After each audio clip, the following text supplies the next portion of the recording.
Innal hamdalillah nahmaduhu wa nasta'inuhu wa nastaghfiruh wa na'udzu billahi min shururi anfusina wa min sayyiati a'malina. Man yahdihillahu fala mudilla lahu wa man yudlil fala hadiyalah. Ashhadu an la ilaha illallah wahdahu la syarika lah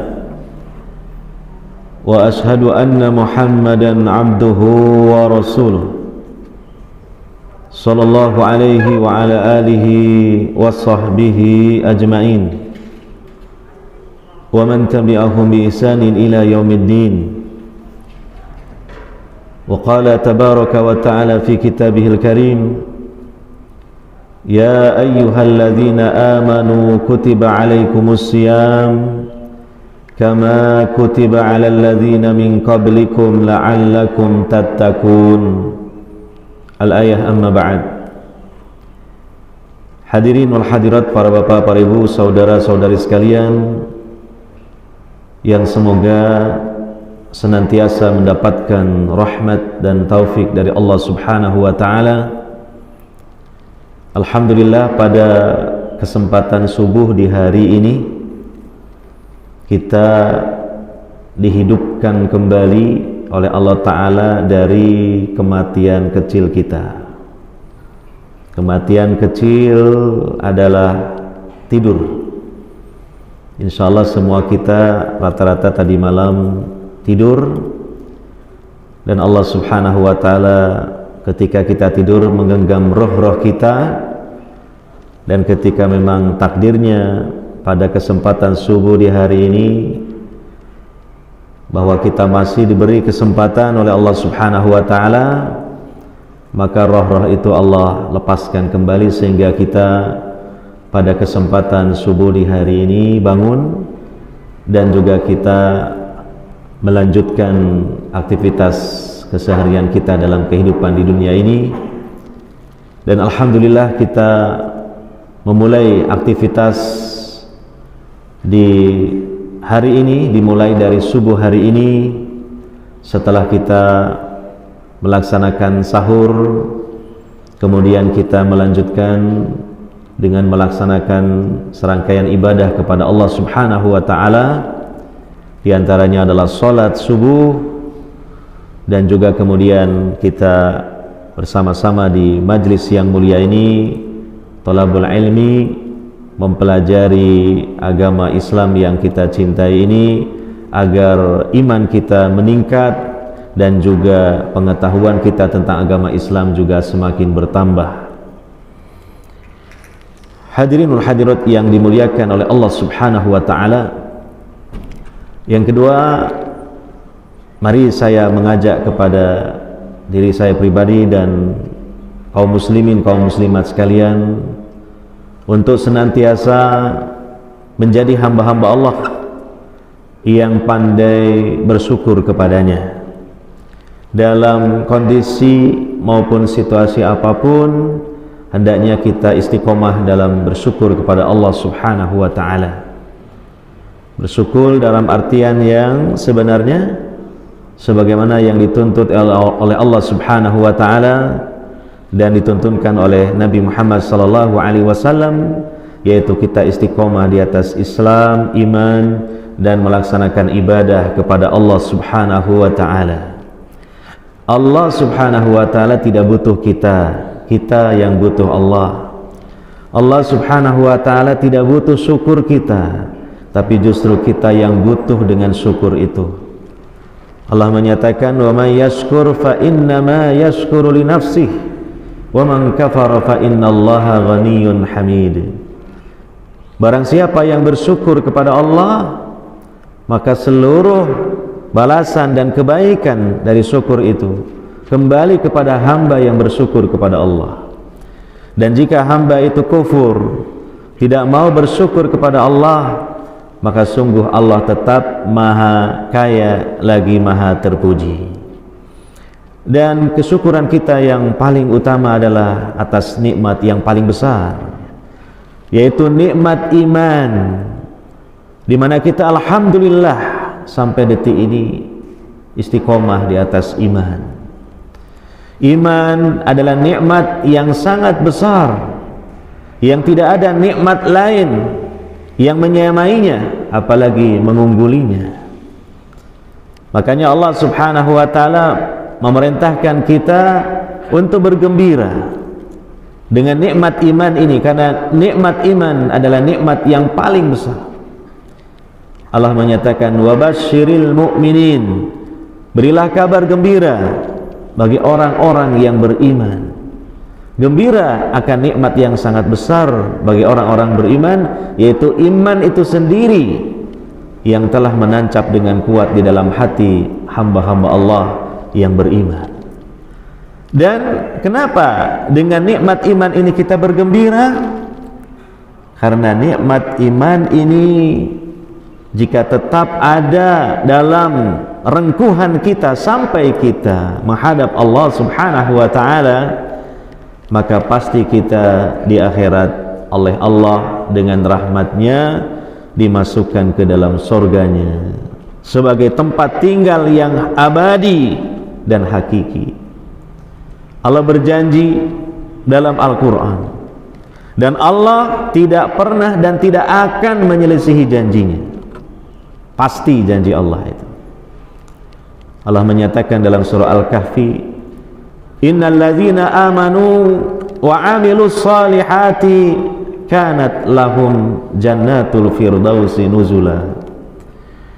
Sesungguhnya orang-orang yang beriman dan beramal soleh, maka mereka akan mendapatkan surga Firdaus nuzula, sebagai tempat berdomisili, sebagai tempat tinggal yang hakiki dan abadi. Maka mari kita ingat-ingat nikmat yang satu ini, terutama di saat kita ditimpa kesulitan, terutama ketika kita dilanda masalah-masalah yang menghimpit kita, kesedihan-kesedihan yang kadang menggelayuti jiwa kita. Maka demi mengingat nikmat yang satu ini, seolah kemudian kita akan berubah, tersungging senyuman ya di mulut kita, dan juga wajah kita akan berseri-seri kembali, karena memang kita sudah faham betapa agungnya nikmat iman, dan iman itu adalah kunci untuk membuka pintu surganya Allah Subhanahu wa taala di akhirat. Oleh karenanya kita bersyukur dengan nikmat iman ini. Semoga dengan bersyukur atas nikmat-nikmat iman ini, iman kita juga ditambah dan ditingkatkan oleh Allah Subhanahu wa taala. La in syakartum la azidannakum wa la in kafartum inna azabi lasyadid. Seolah-olah sering kita kalau merenungi ayat ini mesti merenungkan nikmat itu nikmat harta, nikmat punya tempat tinggal, nikmat punya pasangan hidup, nikmat punya anak-anak. Bukan hanya itu saja. Justru nikmat yang paling agung dari sekian nikmat yang Allah berikan kepada kita adalah nikmat iman. Sehingga juga kita tidak melewatkan untuk mensyukurinya, dan juga renungan kita adalah kita berharap dengan mensyukuri nikmat iman, Allah tambah, Allah tingkatkan derajat keimanan kita ini, sehingga kian hari iman kita semakin meningkat, kian hari kebaikan-kebaikan kita, keberkahan-keberkahan Allah Subhanahu wa taala curahkan kepada kita. Hadirin wal hadirat yang dimuliakan oleh Allah Subhanahu wa taala, pada kesempatan subuh di Masjid Nidaul Fitrah ini, setelah kita melaksanakan sholat subuh secara berjamaah, alhamdulillah di semua atas pertolongan Allah, kemudahan dari Allah, taufik dari Allah, kita bisa datang hadir di sini. Walaupun cuaca di luar kan cukup dingin, habis diguyur hujan. Karena kita bisa beribadah ini juga semata-mata atas pertolongan Allah dan nikmat dari Allah Subhanahu wa taala. Dan semoga Allah menerima ibadah kita, memberikan kepada kita pahala, di mana pahala itu adalah luar biasa. Saking saja pahala itu tidak diperlihatkan kepada kita. Pahala itu termasuk perkara yang gaib, dan kita sebagai orang yang bertakwa harus mengimani perkara yang gaib. Alladzina yu'minuna bil ghaib. Orang-orang yang bertakwa diantaranya mereka mengimani perkara gaib. Diantaranya apa? Catatan pahala. Andaikan diperlihatkan, Masya Allah, girang gembira kita karena betapa bernilainya, betapa agungnya nilai pahala itu. Namun ini sudah merupakan sebuah ujian dari Allah Subhanahu wa Ta'ala untuk hamba-hambanya, terkhusus untuk hamba-hambanya yang beriman. Ada beberapa hal yang Allah gaibkan, dan nanti di akhirat Allah akan tampakkan semua. Jangankan pahala ya, di dunia gaib, Allah di dunia gaib tidak kelihatan, di akhirat Allah akan tampakkan dirinya. Salah satu kenikmatan, bahkan kenikmatan yang paling besar bagi orang-orang yang beriman adalah melihat wajah kekasih sejatinya, Robnya, ilahnya, yang ketika di dunia dia senantiasa tunduk patuh mencintainya dan beribadah kepadanya, maka di akhirat Allah akan tampakkan wajahnya kepada orang-orang yang beriman. Pahala juga demikian, di akhirat Allah akan tunjukkan, Allah akan tampakkan, dan orang mukmin akan merasakan kenikmatan-kenikmatannya. Oleh karenanya, mari kita pupuk keimanan kepada yang gaib. Di antaranya mengimani pahala. Dengan sebab kita salat sunnah qabliyah subuh. Qabliyah salat subuh, kata Nabi SAW, raqatul fajri khairum minad dunya wa ma fiha. Salat 2 rakaat qabliyah salat subuh ringan saja gerakannya. Bahkan sunnahnya di rakaat pertama setelah Al-Fatihah membaca surah Al-Kafirun, dan di rakaat yang kedua setelah membaca Al-Fatihah membaca surah Al-Ikhlas. Maka jika Allah terima, itu pahalanya khairum minad dunya wa ma fiha, lebih baik, lebih bernilai dari dunia dan seisinya. Belum lagi sholat subuh, tentu lebih utama lagi, lebih agung lagi daripada sholat sunnah qabliyah sholat subuh. Dan juga alhamdulillah kita lanjutkan dengan zikir, dengan kita hadir di majlis ilmu. Maka kita ikhlaskan niat kita dan perangi rasa ngantuknya, supaya nilai pahalanya pun maksimal. Hadirin wa hadirat yang dimuliakan oleh Allah Subhanahu wa Ta'ala, kajian kuliah subuh kita pada kesempatan kali ini kita ingin sedikit menyikapi wabah corona yang sampai detik ini rupanya Allah takdirkan belum berakhir, belum selesai. Kita masih ingat betul di Ramadan tahun lalu, awal-awal corona yang sedang booming ya. Dan bagaimana kita bisa merasakan Ramadan tahun lalu yang tidak seperti Ramadan sebelumnya seumur hidup kita barangkali ya, atau sampai Ramadan tahun kemarin. Ada beberapa ibadah-ibadah yang biasa kita lakukan itu kita lakukan di masjid, kemudian pada tahun yang lalu banyak masjid melakukan lockdown sehingga banyak di antara kita juga contohnya sholat taraweh di rumah dan seterusnya. Tidak terasa waktu bergulir begitu cepat hingga sampailah kita ke Ramadan sekarang ini. Jadi sudah 1 tahun. Itu pun tetap masih dalam suasana COVID-19 di masjid kita ini saja ya kan. Tadi kita sholat subuh menerapkan protokol kesehatan ya, sholat berjamaah dengan shop yang renggang, semua kita rata-rata ya pakai masker ya. Artinya kan kita bisa merasakan ini suasana masih corona gitu. Tapi alhamdulillah rupanya untuk kesemarakan ibadah kita ini semakin meningkat daripada tahun yang lalu ya. Mudah-mudahan juga ini satu harapan, memang corona ini berangsur-angsur semakin berkurang ya. Tapi kita semua sepakat bahwa corona atau musibah corona ini masih terus berlangsung ya.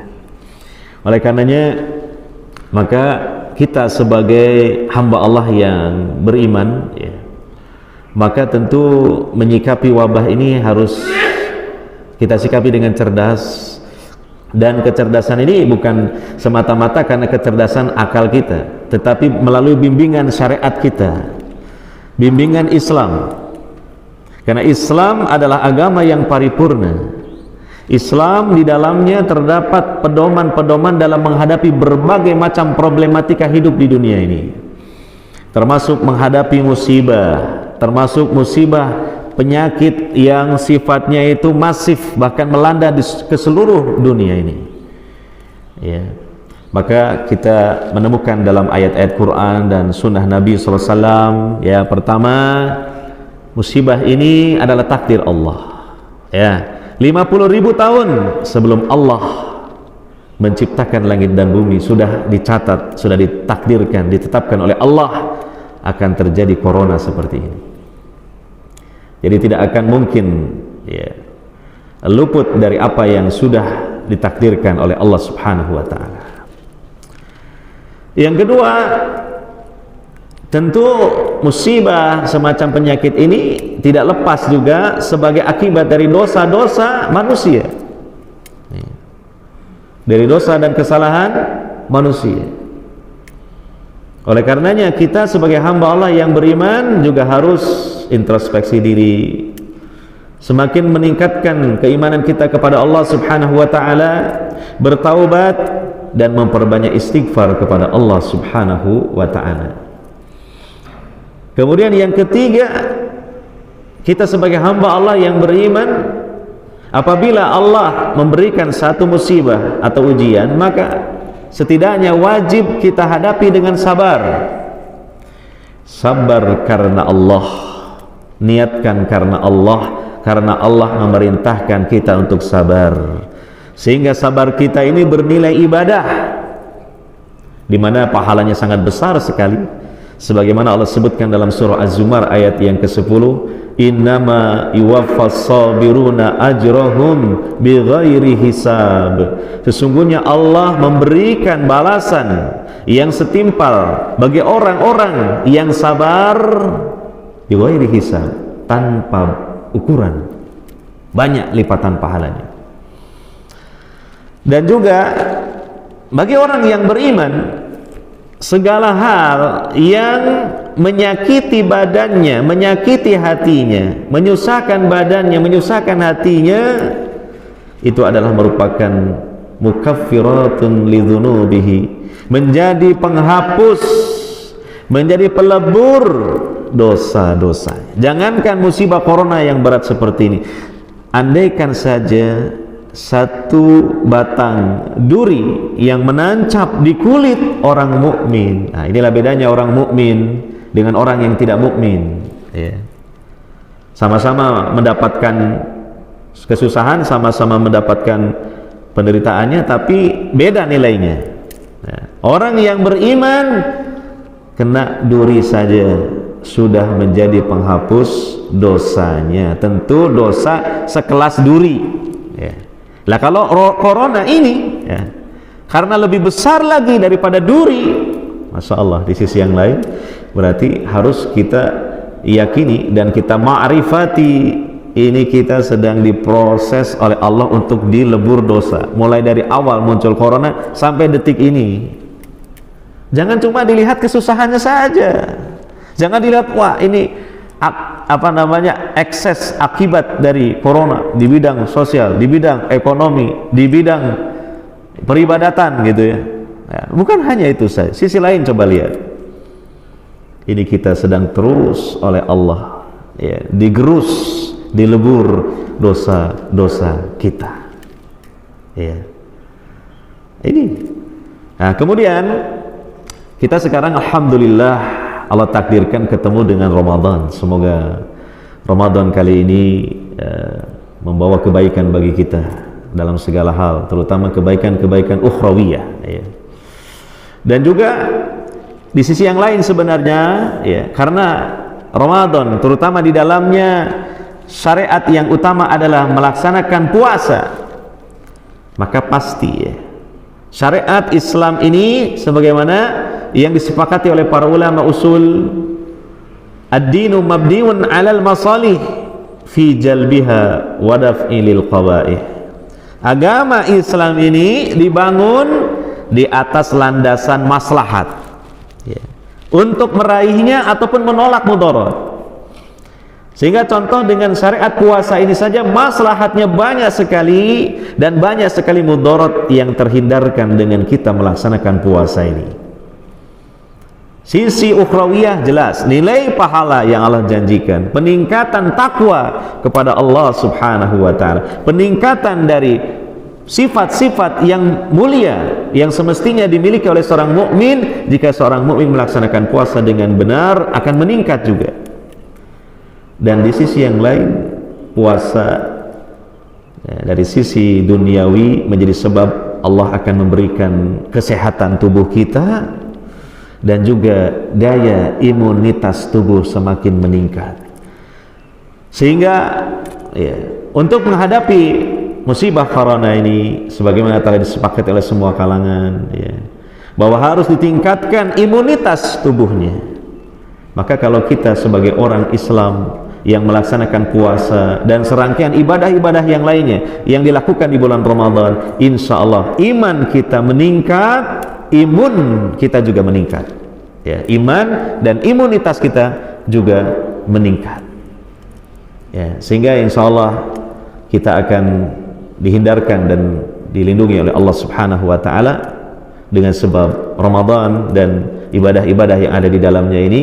Satu sisi, ya, itu sisi yang lain, artinya juga kita akan semakin siap dalam menghadapi wabah corona ini yang entah sampai kapan berakhirnya, wallahu a'lam bishawab, ya. Jangan terlalu dirisaukan itu, apalagi kita sepertinya sudah terlatih setahun lebih ini menghadapi, ya, corona dengan pernak-pernik dan ekses-eksesnya yang beragam, ya. Hadirin wal hadirat yang dimuliakan oleh Allah Subhanahu wa taala, dalam kuliah subuh ini kita akan sedikit saja menunjukkan tentang agungnya syariat Allah, bagaimana Ramadan dengan puasanya ini dan ibadah-ibadah yang lainnya juga dapat meningkatkan iman dan imunitas tubuh kita. Yang pertama, yang tadi saya singgung, dengan puasa tubuh kita ini akan semakin sehat dan imunitas kita pun meningkat. Ada hadis tapi dhaif, tapi maknanya benar. Ini disepakati oleh, jangankan oleh dokter muslim, dokter yang kafir pun sepakat, ya. Orang-orang barat yang rata-rata kafir dari kalangan mereka ahli-ahli kesehatan, ahli-ahli kedokteran sepakat bahwa puasa itu akan menjadikan tubuh orang yang puasa itu semakin meningkat kesehatan dan imunitas tubuhnya, ya.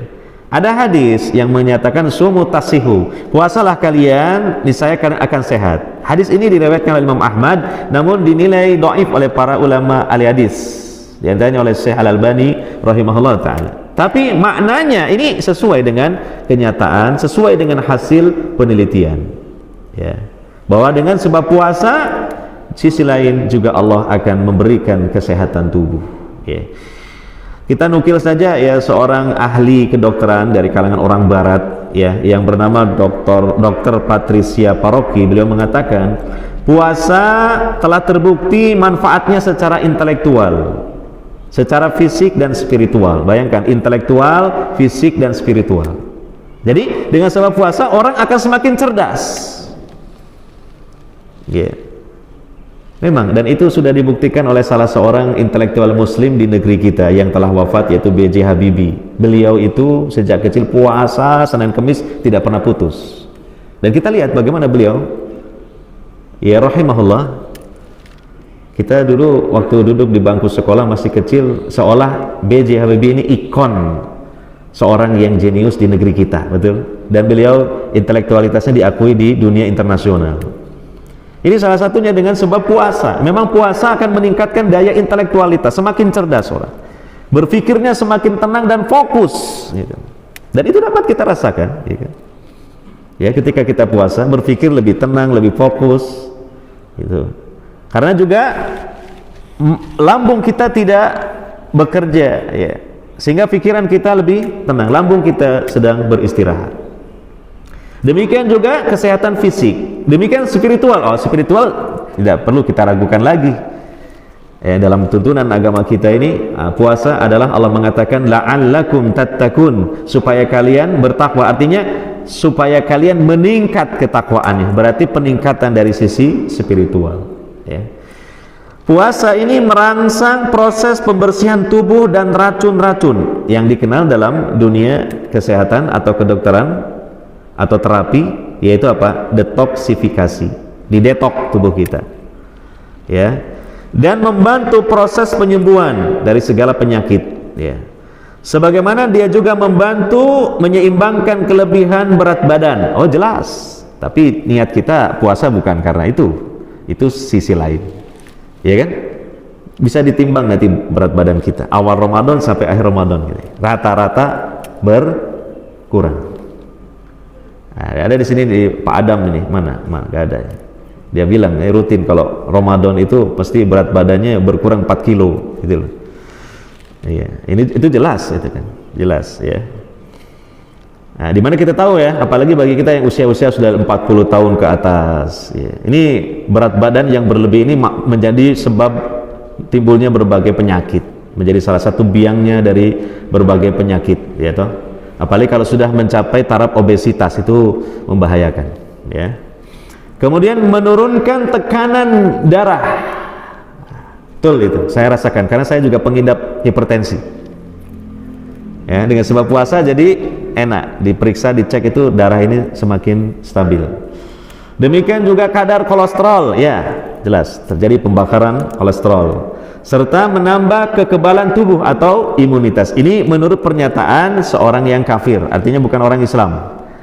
Tapi secara objektif menjelaskan dari sisi ilmu kesehatan, dari sisi ilmu kedokteran, dari sisi ilmu fisiologi tubuh. Memang dengan sebab puasa seperti itulah efeknya, ya.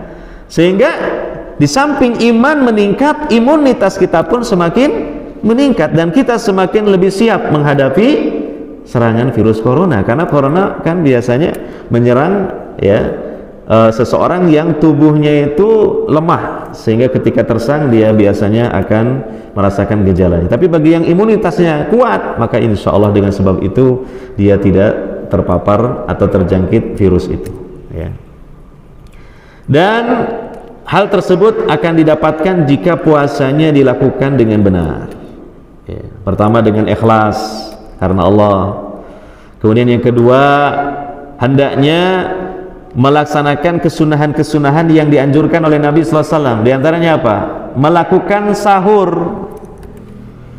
ya, melakukan sahur, jangan ditinggalkan sahur, karena di dalam sahur terdapat keberkahan, ya. Dan yang paling utama, sahurnya diakhirkan, jadi mendekati datangnya waktu subuh, ya. Makanya menurut tuntunan Nabi Shallallahu Alaihi Wasallam tidak ada istilah imsak itu.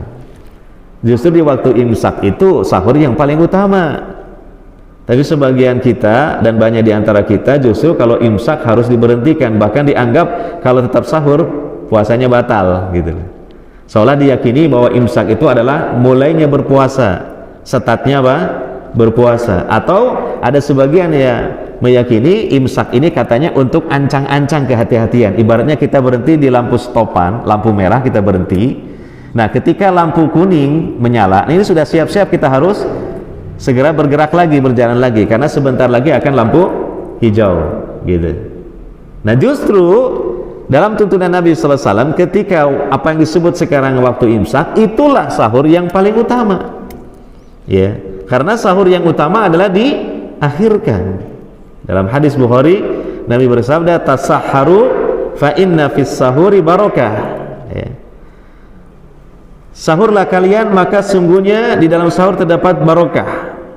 Dan juga dalam hadis yang lain Nabi mengatakan, senantiasa umatku dalam kebaikan manakala mereka mengakhirkan sahur dan menyegerakan iftar, yaitu berbuka. Nah, jadi ini puasa yang sudah sangat ideal karena kesunahannya dilakukan gitu, walaupun hukumnya sunnah.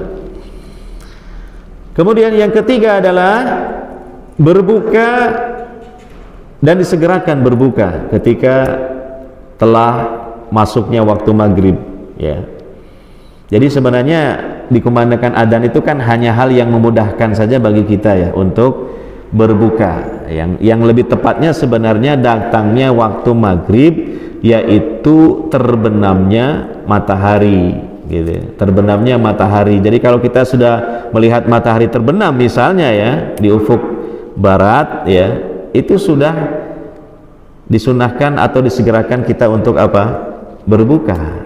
Tidak usah menunggu dikumandangkan adzan maghrib. Ya, terkadang di suatu tempat ya muadzin yang mengumandangkan adzan itu telat karena dia berbuka dulu gitu ya. Ya, muadzinnya berbuka dulu, butuh waktu gitu kan. Makan kurma, minum ya kan. Habis gitu ternyata dia wudu dulu baru adzan. Nah gitu. Ya, tapi itu mungkin hal untuk yang memudahkan kita lah ya, bahwa datangnya saat berbuka itu ketika didengar kumandangan adzan maghrib ya. Dan juga jangan israf, jangan berlebihan, terlalu kenyang ya, makan seolah-olah balas dendam karena seharian tidak makan, ketika datang waktu berbuka balas dendam, semua masuk. Wah, ya. Takjilnya itu sudah makan banyak, setelah salat maghrib makan lagi gitu kan. Khawatirnya nanti kalau pas sholat tarawih terutama ya, kekenyangan, akhirnya jadi malas ya. Dan pernah ada itu, saya diceritai teman saya, ada seseorang kekenyangan makan berbuka padahal dia imam, maka ketika sujud dia muntah dan memuntahkan seluruh isi perutnya yang dia makan ketika takjil gitu. Jadi di sajadahnya ada kolang-kaling, ada pisang, ada ya kolak lah mungkin ya yang dimakannya itu gitu. Nah, itu kekenyangan. Nah, jadi jangan kekenyangan, israf namanya ya. Ketika di luar Ramadan saja kita dilarang israf ya, demikian juga dalam kita berkaitan dengan puasa ini, ketika berbuka jangan israf ya. Kemudian yang berikutnya adalah tidak memperbanyak tidur. Jadi puasanya bagaimana? Jangan memperbanyak tidur. Apalagi ada satu keyakinan bahwa tidurnya orang puasa adalah ibadah. Katanya ada sebuah hadis yang berbunyi bagaimana? Naumus shaimi ibadatun. Wah, ini hadis ini betul-betul meninakbobokan atau bahkan menyesatkan. Tidurnya orang yang puasa ini ibadah. Makanya kalau sudah tidak ada pekerjaan, tidur saja pekerjaannya. Apalagi di hari Ahad seperti ini, karena tidak bekerja ya kan, libur, wah nanti kita rencanakan tidur, dipasang alarm menjelang duhur, nanti bunyi alarmnya, bangun sholat duhur, tidur lagi, pasang alarm dulu, nanti waktu mau asar pasang alarm ya, alarmnya bunyi, bangun sholat asar, pasang alarm lagi nanti menjelang maghrib, tidur dulu sampai menjelang maghrib. Ketika ditanya kenapa kok tidur melulu, loh tidurnya orang puasa ini ibadah gitu kan, enak itu kan. Coba tidak capek-capek, terus puasa dalam satu hari terasa cepat. Karena apa? Dilipat. Sebab apa? Dia masuk ke alam mimpi tidur ya kan cepat. Apalagi mungkin dalam tidurnya dia bermimpi jalan-jalan ke restoran, ke rumah restoran Padang, itu masakan Padang dia makan. Wah, begitu bangun tidak terasa capek, tidak terasa lemah badannya. Nah, ini hadis cukup masyhur ya. Cukup tersebar di kalangan masyarakat kita, padahal hadis ini dhaif. Dinyatakan oleh para ulama ahli hadis, misalnya Imam Al-Iraqi rahimahullah mengatakan hadis ini sangat dhaif. Iya, hadis ini dhaif dan isinya melemahkan orang yang puasa. Dari apa? Dari mendapatkan pahala yang banyak. Karena apa? Tidur melulu, malas untuk beribadah, kecuali mungkin hanya mencukupkan diri sholat fardu saja. Nah, jadi jangan banyak tidur. Kalau banyak tidur itu justru tubuhnya tidak akan sehat ya. Kemudian yang kelima adalah tidak memaksakan diri berpuasa jika sakit keras atau safar yang sangat berat, ya, atau kelemahan tubuh karena hamil atau menyusui bagi para wanita dan orang yang lanjut usia yang sudah lemah fisiknya. Ya, ini karena apa? Bagi mereka itu ada rukhsah, ada keringanan. Dan dalam situasi yang berat seperti itu, mengambil rukhsah itu justru afdol, lebih utama. Disebutkan dalam hadis yang sahih riwayat Imam Ahmad dan Ibnu Hibban, innallaha yuhibbu an tu'ta rukhasuhu kama yukrahu an tu'ta maksiyatuhu. Sesungguhnya Allah menyukai untuk diambil rukhsahnya, dispensasinya, keringanannya, sebagaimana Allah benci kalau maksiatnya didatangi, ya, seperti itu. Dan berkaitan dengan puasa, bagi orang yang safar, sementara safarnya memberatkan dia, dalam hadis Bukhari Muslim Nabi bersabda, laisa minal bir as-shaum fis safar, bukan termasuk dari kebaikan berpuasa ketika sedang safar, safar yang memberatkan. Makanya dalam hal ini jangan mengikuti perasaannya gak enak, merasa bersalah. Nah, ini berarti kurang, fikihnya kurang, gitu. Andai kan dalam satu ketika ya di bulan Ramadan terpaksa harus safar dan safarnya cukup jauh, melelahkan, memberatkan, gitu. Sudah, ambil saja rukhsah, itu afdol itu. Walaupun kita mokel jangan didemonstrasikan di depan orang, gitu. Kenapa sampai makan Ramadan? Oh, saya ngambil rukhsah. Oh, iya, tapi kan ngiming-ngiming yang lain lah. Ya tentu kita harus tahu adabnya bagaimana. Ya kita sembunyi-sembunyilah. Ya kan bisa. Ya. Nah, jadi kalau dilaksanakan puasanya seperti ini, insya Allah ini nanti akan datang kebaikan yang banyak. Termasuk juga pasti puasa ini tidak akan memodoroti tubuhnya. Tidak ada ceritanya orang meninggal dunia dengan sebab puasa, kecuali mungkin salah tadi, salah dalam memahami fikih-fikih puasa. Sakit sangat berat, misalnya dia kena dehidrasi, memaksakan diri puasa, akhirnya fatal, menjadi sebab kematiannya. Jangan disalahkan puasanya, yang disalahkan apa? Puasanya tidak benar. Karena apa? Seharusnya dia mengambil rukhsah, tidak diambil rukhsahnya. Ya, gitu. Kemudian yang kedua, hadirin wal hadirat yang dimuliakan oleh Allah Ta'ala, dengan sebab kita puasa, tentu insya Allah ketakwaan kita meningkat. Asalkan puasa yang kita lakukan ini bukan puasa level orang awam. Jadi kalau kita mengambil istilah Imam Ibnul Qayyim, ya, orang berpuasa itu ada 3 tingkatan. Pertama, puasanya orang awam. Yang kedua, orang khawas, orang yang khusus istimewa. Dan yang ketiga, khawasil khawas, yang lebih istimewa lagi. Jadi ada 3 tingkatan. Nah, kita harus melihat kita ini berada pada tingkatan yang mana nih puasa ini. Tingkatan yang pertama, tingkatan orang awam itu puasanya puasa perut dan yang di bawah perutnya saja. Ya. Jadi puasanya itu dosa-dosa maksiat masih dijalankan. Ya. Dia puasanya hanya menahan haus, lapar, dan tidak mendatangi istrinya di siang hari ketika puasa. Ini tingkatan yang paling rendah.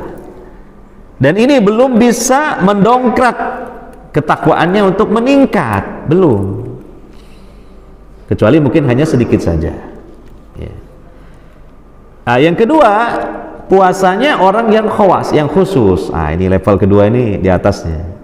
Yaitu orang puasa bukan hanya puasa perut dan yang di bawah perutnya saja, tapi dia juga puasa seluruh anggota badannya dari maksiatnya masing-masing. Nah, ini saja kan tidak mudah, betul? Ya. Sebagaimana kata sahabat Jabir bin Abdullah radhiyallahu anhu, beliau mengatakan, ketika engkau sedang berpuasa, berpuasalah penglihatanmu, berpuasalah pendengaranmu, berpuasalah lisanmu dari dusta dan mengganggu tetanggamu. Hendaknya kamu bersikap berwibawa dan tenang. Jangan engkau samakan hari-hari di saat kamu berpuasa sebagaimana hari-hari kamu tidak puasa. Harus beda. Ini tidak mudah kan ya, tapi ini harus, dan ini juga harus diingatkan gitu. Itu perutnya puasa, yang di bawah perutnya juga puasa, matanya jelalatan kemana-mana. Oh, ketika keluar dari rumah melihat pemandangan alam yang tidak boleh dipandang menurut syariat, itu kan tidak mudah. Apalagi apa? Kita hidup ini di tempat dan di zaman yang penuh dengan fitnah syahwat. Syahwatun nisa, syahwat perempuan. Ketika kita keluar dari rumah kita, minoritas perempuan-perempuan muslimat ini memakai pakaian sesuai standar syar'i. Minoritas, betul? Minoritas, bukan mayoritas. Dan kadang-kala baju yang harusnya dipakai di kamar dipakai di luar rumah. Baju tidur dipakai di luar rumah. Padahal notabene muslimah ini. Nah, ini jadi sebuah tantangan tersendiri bagi kaum pria, terutama berkaitan dengan menjaga kualitas puasanya. Karena puasa tingkatan yang kedua apa? Bukan hanya puasa perut dan yang di bawah perut saja, tapi puasa seluruh anggota badannya dari maksiatnya. Mata ada maksiatnya, pendengaran telinga ada maksiatnya, lisan, wah, apalagi ini ya, ngomong yang mengandung dosa.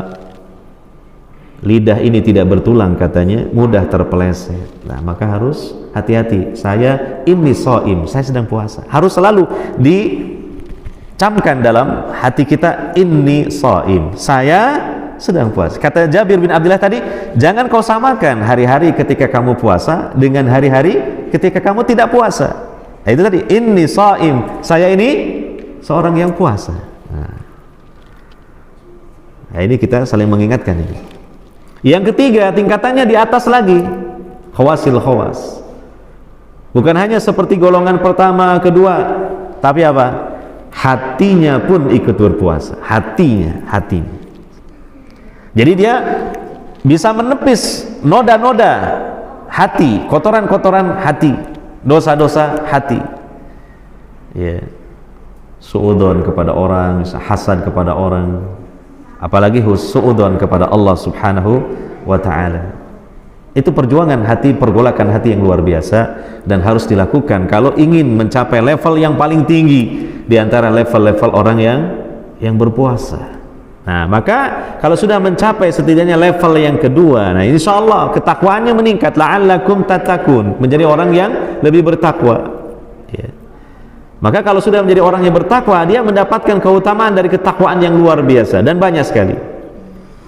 Di antaranya dalam Al-Quran surah At-Talaq ayat 4 Allah menyatakan, wa man yattaqillaha yaj'al lahu min amrihi yusra.